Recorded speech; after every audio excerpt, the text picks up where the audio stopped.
So originally, I'm from Rochester, New York. I did grow up in Endicott, New York. Rochester, New York was the inner city. I lived in the inner city. My dad was the oldest of 12, and so I had a lot of aunties and uncles around, a lot of cousins, and we're church people for the most part. My dad's a pastor. My grandfather's a pastor.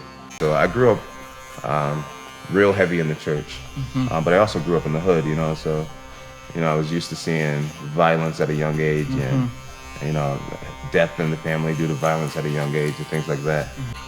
A lot of love in my life, but just grew up in a rough area in the inner city of Rochester, New York. Just growing up in a rough area and seeing things that we could say are traumatic early, is it hard to keep a relationship with God when you are surrounded by so many things that could make you question? Yeah, no, I wouldn't say that it made things hard as far as keeping that relationship with God.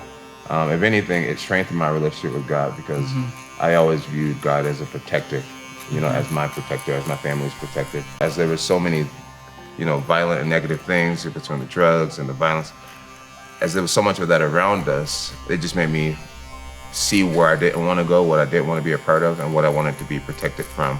So if anything, it just drew me closer to the higher power.